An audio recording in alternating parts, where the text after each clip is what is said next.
Alright, guys. This is the last book chat we're gonna have, and I'm gonna have to do it online here because I can't seem to locate my book, which is odd. Alright, so, um, if you hear any weird noises, my cat's right here next to me and she's being really annoying. So, it'll probably be that. There's a few things that happen here in the end section that I really need to bring your attention to. What happened at the end of the last section is the boy had forgotten their pistol on the shore, so the man and the boy have to go back to it and get it, and so now it's getting dark and they have to try to find their way back to their stuff in the dark. So the man, as they go back and as they're kind of setting up camp for the night, he makes his way back to the boat that he was on before because he thinks he forgot something. He's like, there could be more there. So he went over the boat again. He sat on the floor and he just kind of racked his brain for anything that he might have missed. And then he looks down at this sort of bench that he was sitting on, and he notices that there are, some latches and that there's a strap that he could pull. So he undoes them and lifts up the bench, and he sees that there are more supplies that he did miss. So, there were some sails, a 2-man rubber raft, a pair of small plastic oars, box of flares, a toolbox, and he opens the toolbox and there's a flashlight, a strobe beacon powered by a dry cell battery, a first aid kit, a yellow plastic EPIRB, which is basically a positioning device where people can find you, like a tracker basically. And he finds a black plastic case, and inside is a flare pistol. So he's going to use that to not necessarily to call to anybody because he knows that there's nobody out there to signal, but at very least he could shoot somebody with a flare and that would, hurt them. So he has a little conversation with the boy about what he finds. He finds a first aid kit and a flare pistol. And the boy asks if they can shoot it, and the man, he says, well, you can shoot somebody with it wouldn't kill them, but it might set them on fire. And the boy's like, is that why you got it? The man says, yeah. But anyway, the boy wants to shoot it like a celebration. And the man said, yeah, like a celebration. The boy wants to shoot it tonight. And then the boy starts getting all philosophical again. And he's like, where do you think those people went? And the man's like, I don't know. The boy's like, do you think they died? And that's one thing about the boy is he kind of says his thoughts in the form of questions rather than actually saying his thoughts. Um, Excuse me. And the boy finally admits, I think they died. And the man's like, maybe they did. The boy's like, yeah, I think that's what happened to them.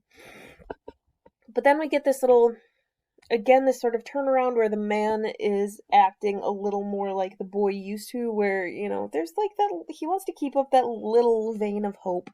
And so he says they could be alive somewhere, it's possible. But the boy doesn't really address that. And then finally the man's like, yeah, you're probably right, they're probably dead. And the boy is saying, well, if they were alive, then we'd just be taking their stuff, indicating, we don't just take people's stuff, so you wouldn't have taken the stuff, so you probably thought they were dead in the first place. And the man's like, yeah, that's true. So the man asks the boy, like, how many people do you think are alive? And the boy's like, I don't know. And oops, it's not letting me scroll. There we go. So the boy finally says, well, there could be people alive somewhere out there. And the man's like, where? And the boy says, I don't know. And the man asks him, like, well, do you mean, like, besides on Earth? Like they talked about Mars before. He's like, somewhere else? And the boy's like, maybe. The man tells him, like, no, people couldn't live out there. And,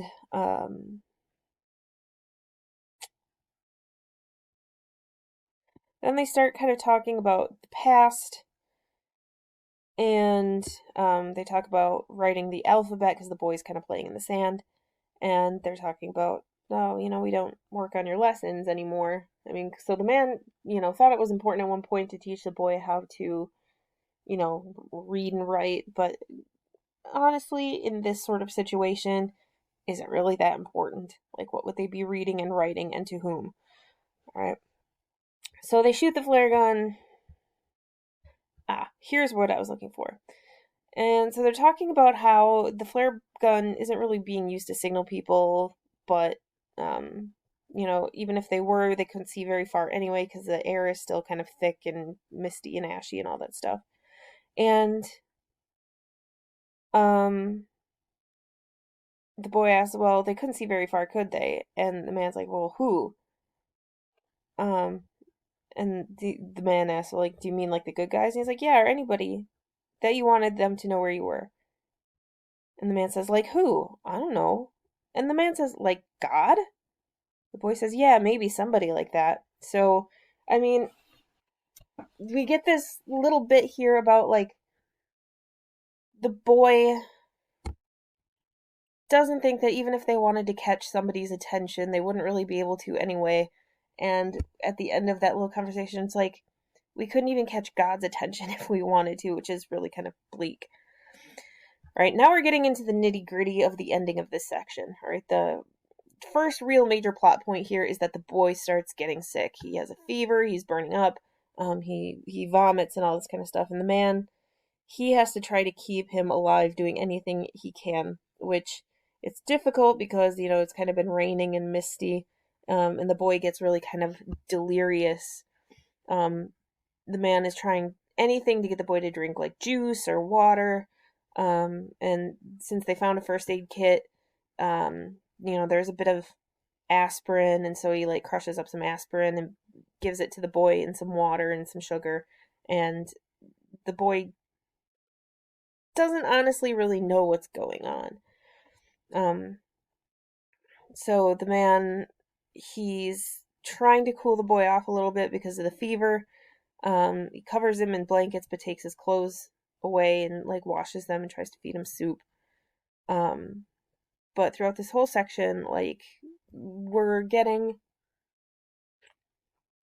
sort of this end game feeling here. It's like, oh shoot, can the boy recover from this? And then finally he sort of starts getting better. He's still not totally healthy, but he's healthy enough to like sit up, drink some juice. The man says he wants him to brush his teeth. And then finally he gets well enough to get up and, start walking again. However,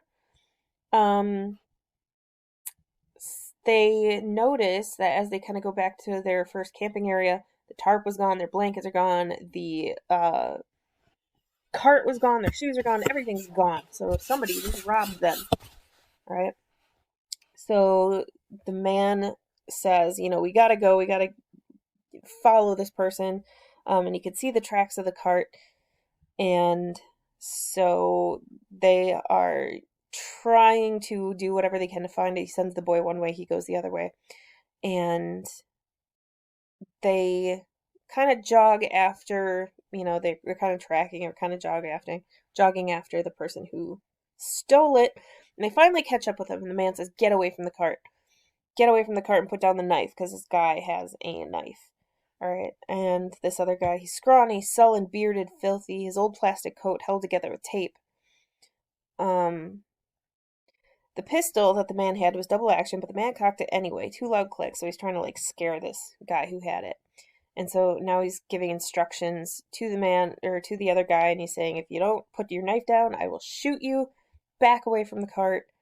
And the man is really, like, after being so scared that his son was going to die, and after kind of meeting hardship after hardship, the man's like, step back, take off your clothes, take off every single stitch, all right, and give us everything you have, because you took everything we had from us, and now we're going to take everything from you. And the boy, he starts freaking out. because, they're supposed to be the good guys, and now the man is just being vindictive and angry. Um, and he's leaving another dude just in the road naked. And the other guy knows like how dangerous that will be for him if he doesn't have any supplies, not even clothes. And he's like, "Don't do this, man." And the guy's like, "You didn't mind," or the man is like, "You didn't mind doing it to us." And the boy starts pleading with his dad. He's like, "Come on, Papa, you don't have to do this. Like, Papa, come on, I'm begging you." And all of a sudden, the boy starts just sobbing. And the man, he's trying to get him to shut up. And he's like, "I can't stop." And the boy, even as they continue walking, the boy is just still sobbing. All right. Um, and again, the boy, all he wants to do is just help this other guy because, even as awful as everything is, he's still, like I said, sort of that godlike, angelic creature as much as he can be in this section, or as much as he can be in this world. And he just wants him and his papa to be the good guys still.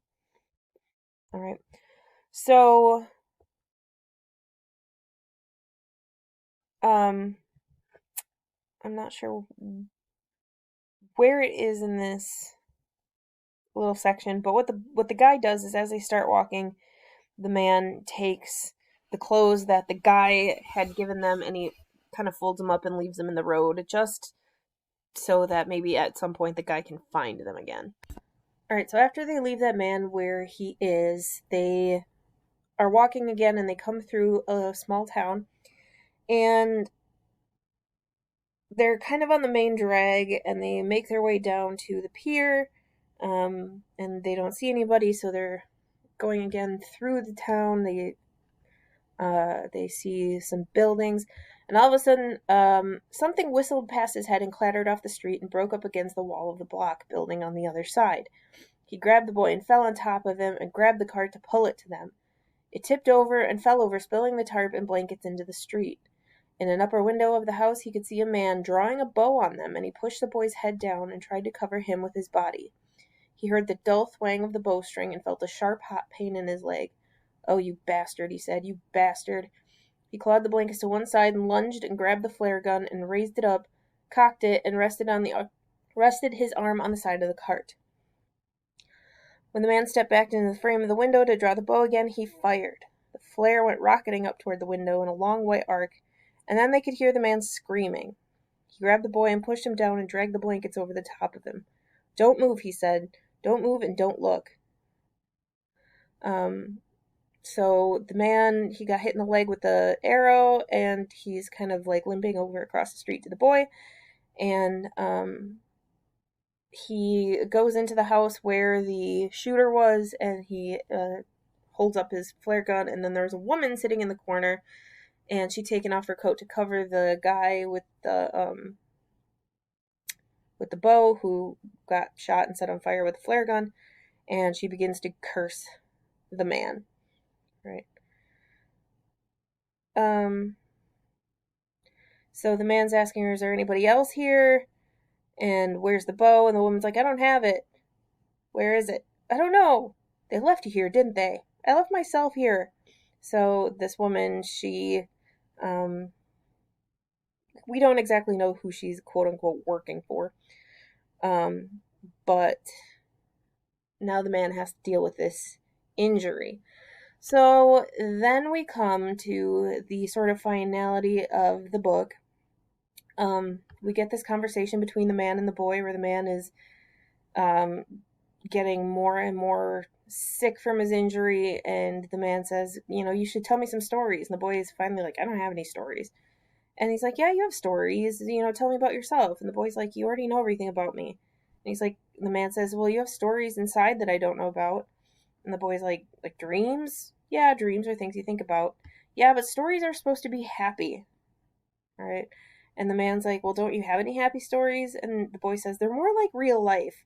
So the boy is saying, it's like, I don't have any happy stories because my stories are like real life, which is awful. I'm going to have to continue into a part 2.